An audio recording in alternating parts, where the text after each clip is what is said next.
い、石垣の塗装が終わりました。屋根がこんな感じの色なんですけど、紅葉のね、落ち葉が落ちた後をね、再現していきます。いろいろとちょっと製作するものが溜まってるんですけど、部品がまだ来なかったりとか、なんかいろんなね、タイミングがちょっと悪いところが重なってしまいまして、つなぎでちょっとね、なんか作ろうかなと思ってたんですね。で、ちょっと積みプラで、これがあったんですよ。で、これ同友社のですね、360分の1の安土城になるんですけど、おそらくね、この動画をご視聴いただいている方々、皆さん昭和40年代ぐらいの方が多いんじゃないかなと思うんですけど、一度はね、作ったことあるんじゃないですかね。で、私もね、やっぱり小学生ぐらいの頃に、安土城だったか記憶は定かじゃないんですけど、やっぱり作ったことあるんですよね。当時はね、小学生だったんで、この中のね、説明書通りに組み上げて、机かなんかに飾ってね、楽しんでたと思うんですけど、今はね、道具も揃ってますし、そこそこ技術も上がってると思いますので、逆に今これ作ったら、どれだけリアルに作れるのか、そういったところをちょっと追求して作ってみたいと思います。じゃあ、とりあえず一旦中身のね、パーツ構成を確認していきましょう。ランナー的には数少ないんですよね。4枚しか入ってないですね。で、あと土台がこの下にあります。で、あとこれに付属して、このグリーンパウダーと、こっちに緑色のね、ウレタンのこのスポンジが入ってます。で、あとはトリセツになりますね。トリセツもね、数少ないんで、パーツのね、数が少ないんで、至って作りは簡単ですね。これ、ストレートに組んだら、1時間かかんないですかね。塗装を仮に入れても、ひょっとしたら1日あれば作れるんじゃないかな。パーツを並べてみました。やっぱりね、部品点数少ないですね。作るだけだったら本当あっという間に仕上がっちゃうと思いますよ、これなら。で、先ほどもね、お見せしましたけど、このパウダーとかね、昔よくこういう土台とかに攻めダインを塗って、この上にパラパラパラって乗っけてましたよね。で、あと、このね、スポンジは、おそらく、これが木のこの幹になる部分だと思うんですけど、こちらにね、このスポンジをちぎってつけて、で、説明書によるとね、なんか上からね、パウダーをかけてくださいみたいな指示がね、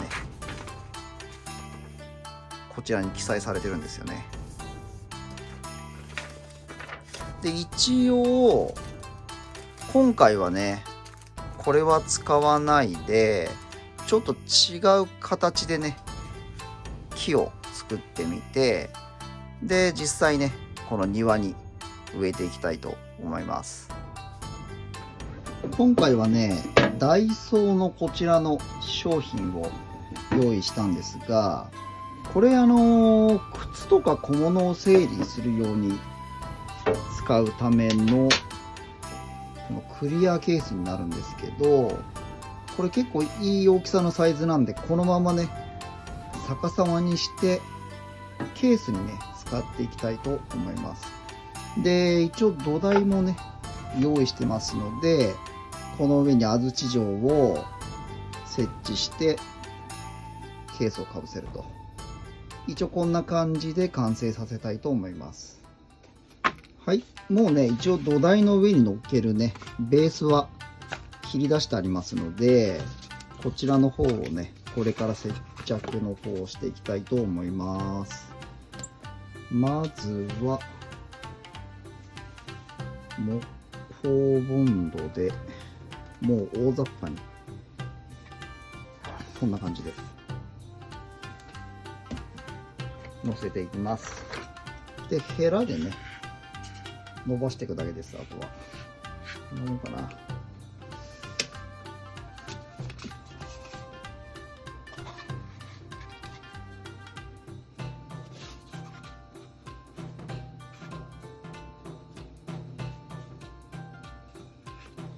一旦これで乾燥が乾くまでね、なんか上にね重い重しを乗っけて乾燥させます。はい、このベースの上にね石垣の土台を乗っけるんですが、ジオラマ風にねちょっと仕上げようと思ってるんで、このね土台をね少しねこの厚み分だけかさ増しして持ち上げたいと思います。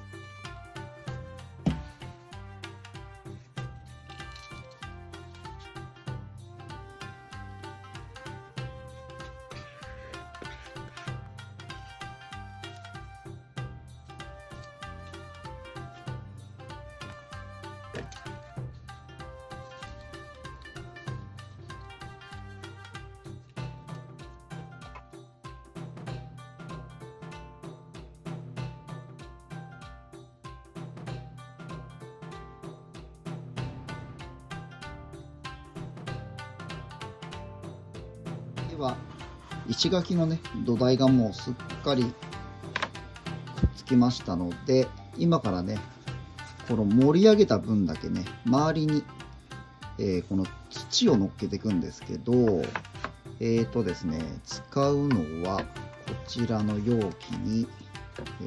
まずはねボンドを入れていきます。多めに取っといた方がいいかもしれないですね。まあ、このくらい入ってますね。でここに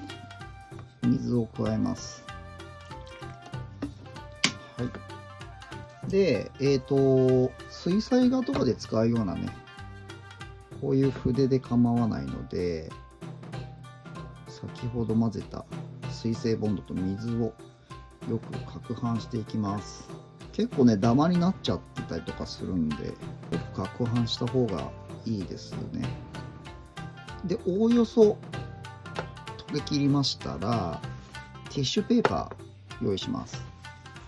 でこの石垣のねこの際のあたりに先ほどの溶いた木工ボンドを、このようにしてね流し込んでいきます。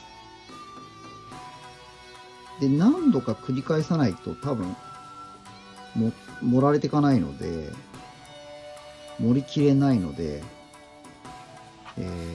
複数回に分けてこんな感じでね、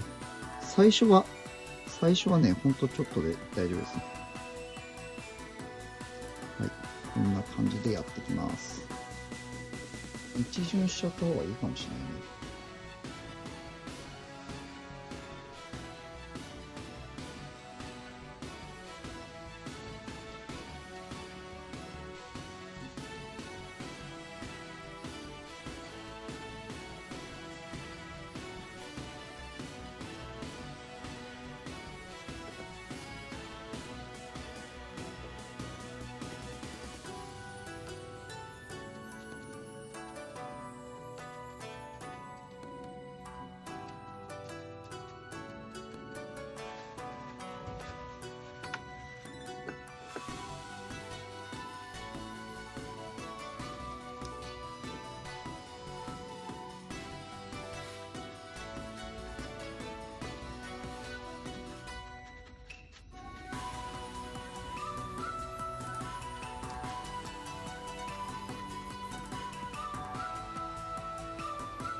これ今ね、この白の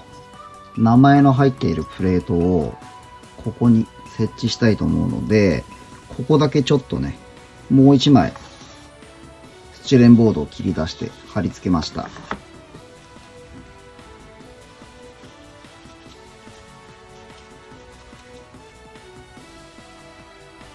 土台はこんな具合で完成です。で、これ木工ボンド乾くまでこのまま乾燥時間を置きます。木工ボンドがね、もうすっかり乾きましたので、この石垣とこのティッシュペーパーのね、間にちょっと隙間ができてるんですけど、これをね、ラッカーパテを使って隙間を埋めていきたいと思います。このね、ラッカーパテ、これ結構粘度低いタイプのやつなんですけど、通常のね、ラッカーパテだったら何でも大丈夫だと思います。で、ちょっとこれをシンナーで希釈していきます。加減がよくわかんないな。こんなもんでいけるかな。結構バシャバシャにしちゃっても大丈夫だと思いますけど、こんなもんかな。ちょっともう少し入れようかね。だいぶシンナーで薄めたんですけど、粘度的にはこんなもんかな。こんくらいがちょうどいいと思いますよ。で、隙間ができてるところに、これをね、こう筆を立てるようにして流し込んでいきます。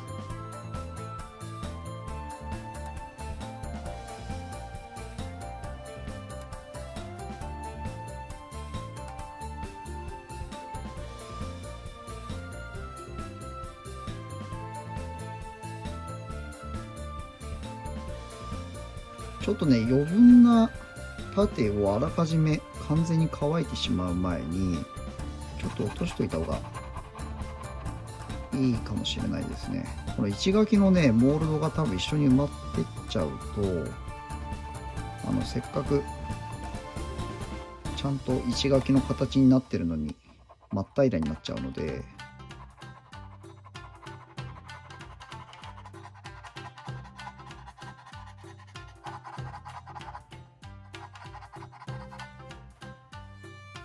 はい、すっかり隙間埋まりましたので、これでね、パテがまた乾くまでしばらく乾燥時間を置きたいと思います。ちょうどこの真ん中に、この庭のね、ちょうど木のこの生えてるあたりに、この土をね、盛り上げたような感じの情景を作りたいので、タミヤのラッカーパテを使って表現をしていきます。まずちょうどこのね、木の植えるあたりのところに爪楊枝でこの穴が塞がらないように保護をしておきます。で、その上からこのラッカーパテをもうほんと大胆にわーっとこうやってしまいましょう。大胆にいっちゃって大丈夫です。あんまりね、厚盛りをしすぎてしまうと今度乾かなくなっちゃうので、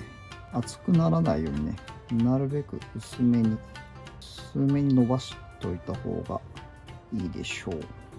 結構ね、思いつきで始めちゃってるんで、うまくいくかどうかちょっと心配なところではありますけど、とりあえず大まかにちょっと持っておいて、シンナーを直接筆に取って、このね、上からね、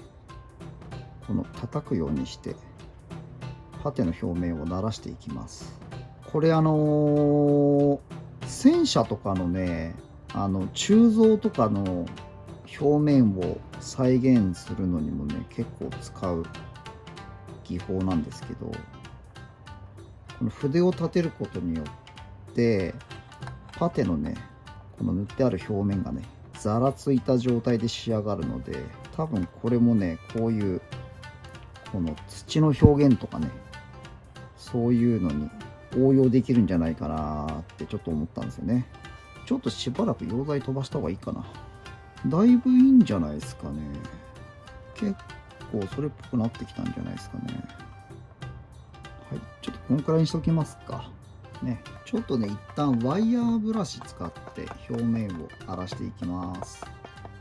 うやってね、叩くようにしてやった方がいいですね。いい感じだと思うんですけどね。とりあえず一旦乾いたので、これからね、白のサフェーサーを吹いていきます。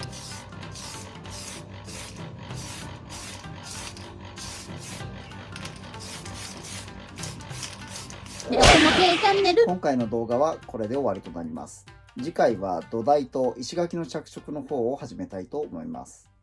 ご視聴いただきありがとうございます。